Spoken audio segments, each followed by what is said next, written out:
We get a chance every once in a while on this program to spend some time with Coach Pete Coulson, who, of course, is well known here in the Magic Valley, the Treasure Valley, and as a motivational speaker throughout the Northwest. And he's joining us this morning on News Radio 1310 KLIX, newsradio1310.com. We're at 7:34 and it's 31. Bill Colley with you until 10 a.m. And Coach, welcome back to the program. Well, welcome. I'm glad to be back. I always appreciate our time together, and I just appreciate the perspective you give the community through your talk shows. Well, and we were having a conversation over the weekend, and of course off air, and we both were dealing with a lot of stress in our lives when it comes to one of us selling a house and the other buying a house. And my stress has been relieved. You're still dealing with that. So. Well, we're packing and purging, but it's all good. Yeah, very, very true. Hey, I wanted to open up today. I've got a question I've been thinking about the last couple of days, and I was just chatting with you about it off air. And I had been actually taking a nap. I just before I took a nap on Sunday, it was probably about noonish. I had been seeing some headlines how LeBron James had passed Kobe Bryant on in third place on the all-time NBA scoring list, and I got up from my nap, and a friend of mine got in touch with me and said Kobe Bryant had been killed in a helicopter crash, and there was a lot of television coverage about his life that then followed. But there wasn't a lot of discussion about this. I think people think that they've got to give the dead a couple of days of before we tear them down. But Kobe Bryant, who, as I understand it, had been as a young man a very shy kid, raised by very good parents. And he was so shy that he wouldn't even take off his shirt to do a TV commercial. He was so modest. But he had a moment when he was in his early 20s after he'd been a pro athlete for about half a dozen years where he was accused of a sexual assault and didn't make it to a criminal court. But, of course, there was a settlement in a civil lawsuit. And then after that, he turned his life around and became a very exemplary human being. But you see a lot of young athletes, and what happens even to some of the best ones is when they start to get all of this attention, the accolades that come in, sometimes it's a little difficult for them to process it, or they begin to think that they're kings and that they can sometimes get away with just about anything. Did you see that as the case here, and what would you tell young people who might be tempted? Well, I think any athlete at any level needs to be, I call it humble confidence. Yes, you have a skill set, but don't put yourself above anybody else.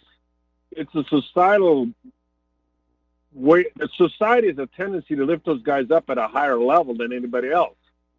But they need to come down to reality and really face life in a practical and responsible way. And I think that's what gets lost in this.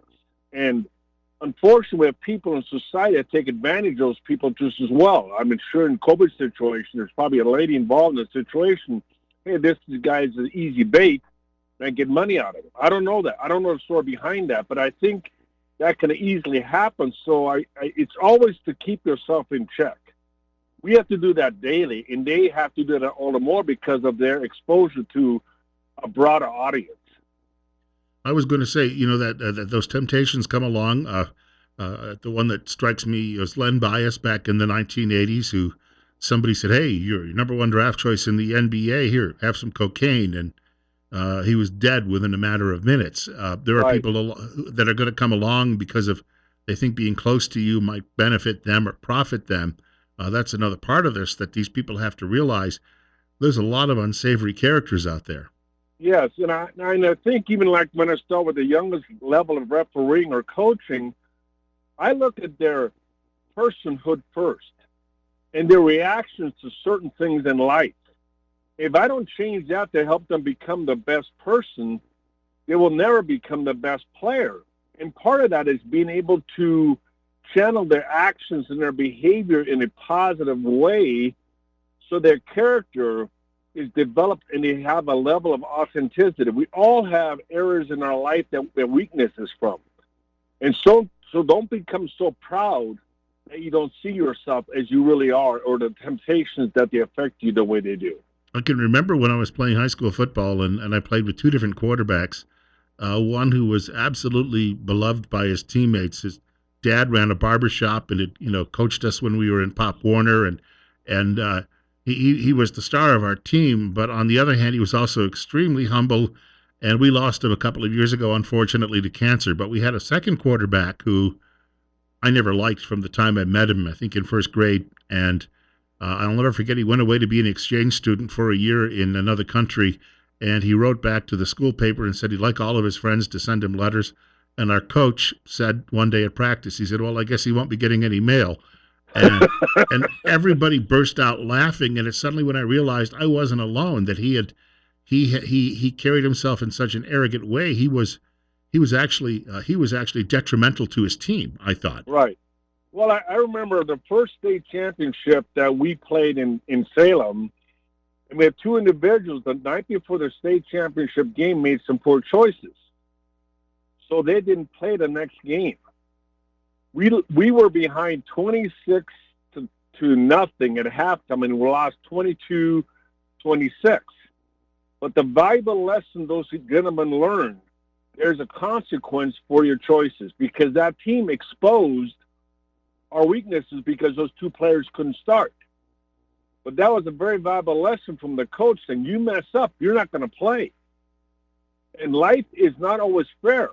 We could have won that game, but the lessons we learned from not winning that game are lessons that some of those players carry with them today, because the coach took a stance for character, and that helped develop a structure for teams. But this is really about life too, because yes, you're going to go into a workplace later, and you've got to learn the guy in the cubicle next to you. You've got to have a good relationship with these people, or at least a civil relationship with them. Yes, life is not about competition. Life is about collaborating. Recognize we all have differences. We're all part of the human race. And in that process, there's going to be differences. There's going to be people you're not going to like, but that doesn't stop you from respecting them and being responsible in your career or your everyday walk with life. I can happily agree to disagree, but still respect that person. And that's what gets lost in politics and sports and a lot of other things, because we have this line in the sand that if you don't go my way, you're nothing. That's wrong. We need each other to build into each other's lives. And a vet is just as important as a basketball player. And that's not always seen by media. I was going to say, you when you talk to young people, you have a series of things. And of course, I think it's good to have concise points. And you use letters of the alphabet, for instance, and, teach them that there are certain lessons to learn around certain words. Keeping it sometimes in that orderly fashion, I think, is another part of this, because if people can remember their own behavior by a certain list of simple rules, they can order their life in many other ways when it gets more complex. Yes, I think it's so important. And we've talked about this before. Find friends in your life that tell you not only what you want to hear, but what you need to hear. Because that will balance you, and that will give you a perspective how you're seen with other people and how people see you. And that's so important, because like in my office, we have a lot of different research analysts, and I'm probably the most social one of all of our numbers guys. But we all play an important role in making our department be effective. Do we always see things eye to eye? No, but in the process of that, we have a common respect for one another, and that's so important. That common respect, and there were people obviously I worked with over the years. I didn't necessarily like things some people did, or like everybody on a personal level. You're not every personality. When if you have a ball club, for instance, you got 30 guys. You're just simply going to have some personality conflicts. But there is a way that you can at least say, I've got to work with these people for that common good. But that's a learned skill too, right? It is. It's constantly reinforced by those around us. And that's probably some of the problems with parents sometimes. They get so hooked into their child's development, they think they're the expert of their child. And that's not always true. They need to have somebody else influence that person's life, so that person has the ability to do some critical thinking, because if you look at everything from one person's perspective, you become tainted, you become unrealistic about the expectations of life. That's why we have teachers, that's why we have coaches, that's why we have mentors in our life, because those other perspectives help us see life in a more holistic way. It's interesting you bring that up because the individual I mentioned that none of his teammates liked him.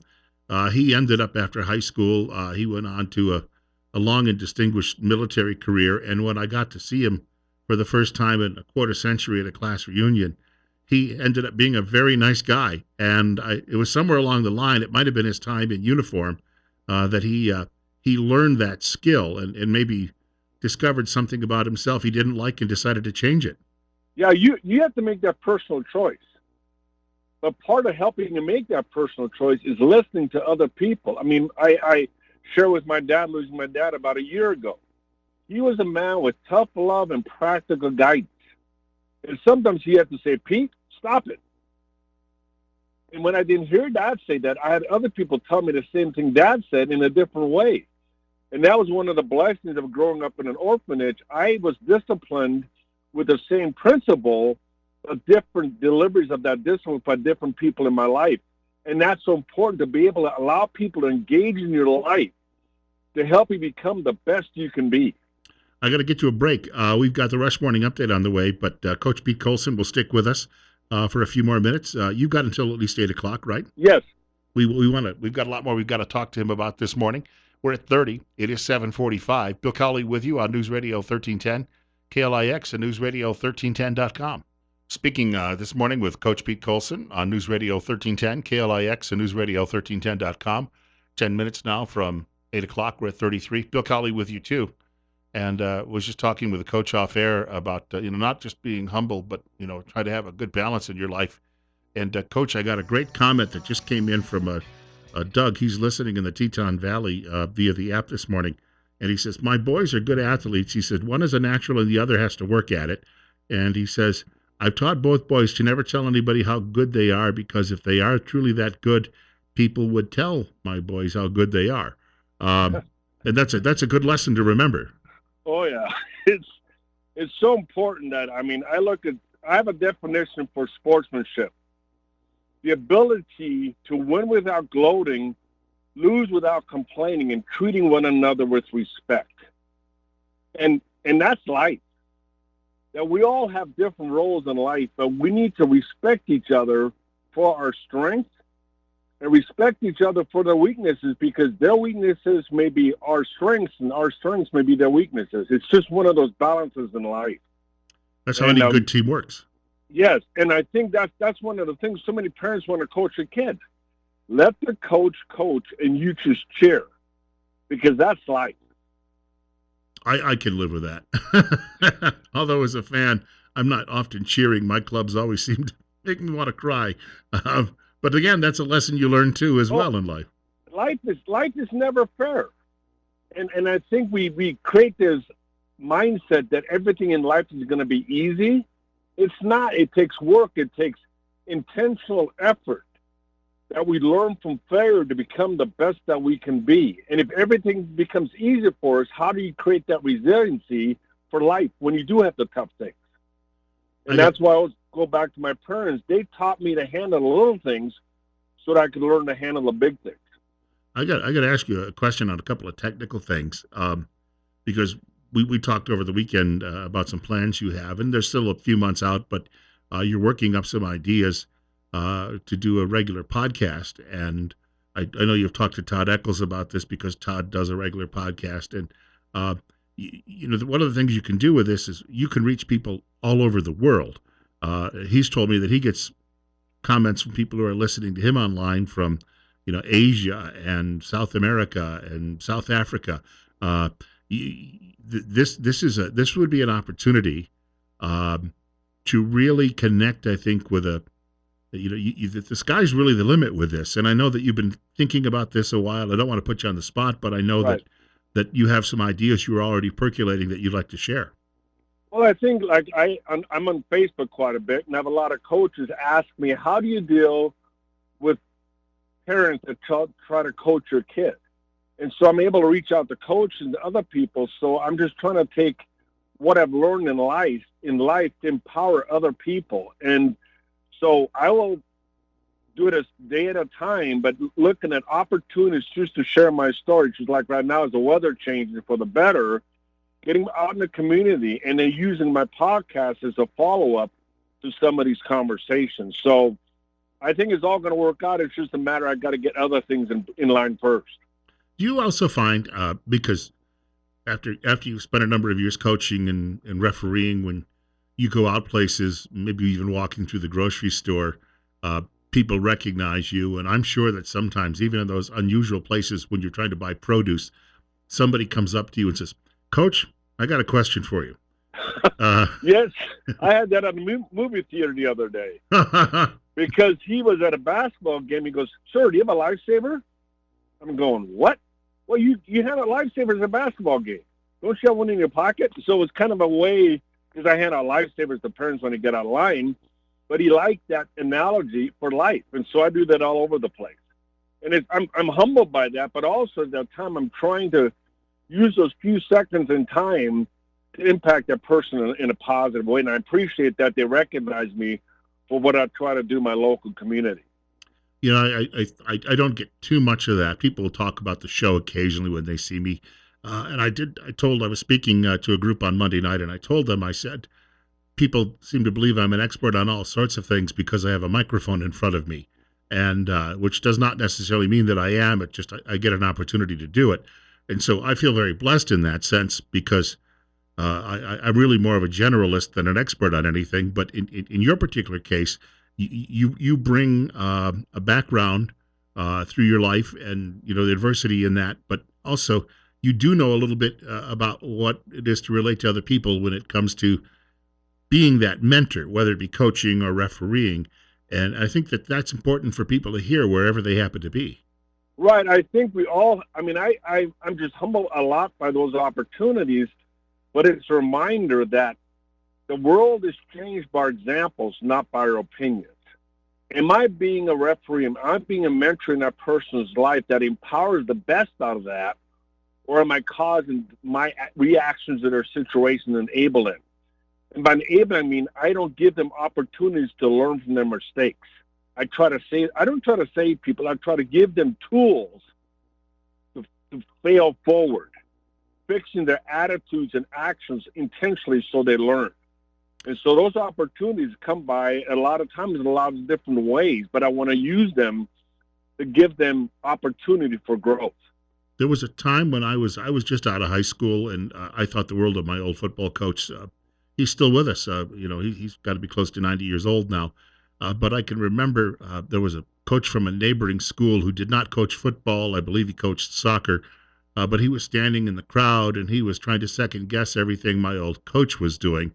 That's a type of thing that I don't know. It does not speak well of an individual, but you get second guessed as a coach and often as a referee. Is there a polite way to deal with that? Well, my lifesaver's been a good way to do that. Or I ask the parents in the audience when they yell at me, okay, who's watching you? Who's your audience? And a lot of times they have to look at my child is watching my actions, reactions, of how we're engaging. Is it a positive, is it an empowering way, or is it a destructive way? And I try to just use strategic timeouts, which I call behavior times, for the crowd. These are kids. Don't make it all about winning. Make it about learning. And so I try to take advantage of those opportunities, and my personality has allowed me to do that. There are some people, though, we got about a minute to go, but there are some people sometimes they don't want to hear you. I'm sure. Yeah, they don't. And if they get too rambunctious, I just have them leave the gym. The game doesn't start until you leave. And I have people in the facility coordinators will back me up in that because they draw the attention on themselves. And that's the wrong way to educate a person. Yeah, I'd say so. Podcast, by the way, you're still looking at sometime maybe as a spring launch, right? Yes. Yeah. It's just I've got too many other things right now going on, so I don't want to overload myself. Well, so, but I'm still connecting with schools and trying to get some. I have a couple of speaking engagements coming up down the road with that, but that will help kind of orchestrate some of where direction I go with things. I laughed because we had a conversation over the weekend about how busy he is, and so Yeah. I just. But look, we look forward to chatting with you again sometime soon. And when you get close to launching that podcast, we got to talk about that too. Right, and I may be in the Twin area. I've worked with Canyon Ridge about opportunity to possibly speak down there again, so I may be in the community shortly. Well, we'll look forward to having you drop by.